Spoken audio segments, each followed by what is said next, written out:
Make sure you subscribe, like, blah, blah. Let me stop you right now if you've been saying this. I can't buy a house because I don't have enough cash. The truth? Most buyers overestimate the amount of cash they need, and it keeps them stuck. Most people think buying a house means 20% down, tens of thousands in cash, draining your retirement, draining your savings, and that's simply not the truth for most buyers. When buying a home, your money falls into 3 buckets: the down payment required, if any, the amount you'll need for closing costs, and the amount that you need to have in reserves, which is money left over, if any are required to get your loan approved. Let's break each one down simply for you. Bucket 1 is your down payment. There are VA and USDA loans, which you don't need any money down. There's FHA loans, which you only need 3.5% down.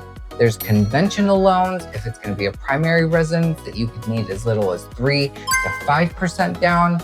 Purchasing a second home, you also only need 10% down. And if you're looking to buy an investment property, depending on the type of loan you're doing, you could do anything from 15 to 25% down.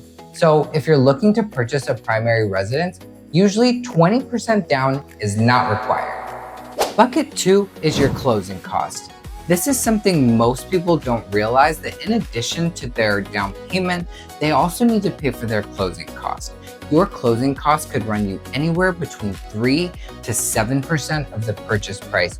This, of course, depends on the state that you're in, the purchase price, how much the taxes are, how much the insurance is, what the price is. You have to be able to understand that you've got to pay bank fees, title fees, closing fees, attorney fees, your insurance. Nobody's going to pay those for you. So either you have to pay for them, or depending on the type of loan, you can negotiate for the seller to pay for them.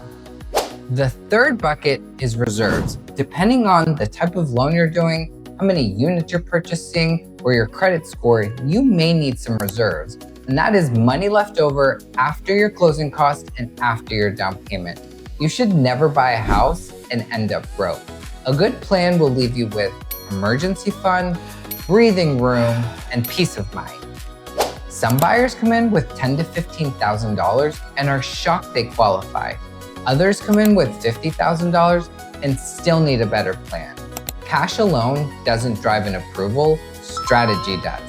If the numbers don't work for you today, that's okay. My job is to say, how can we turn this into a yes in 3 months, 6 months, 9 months, or even a year?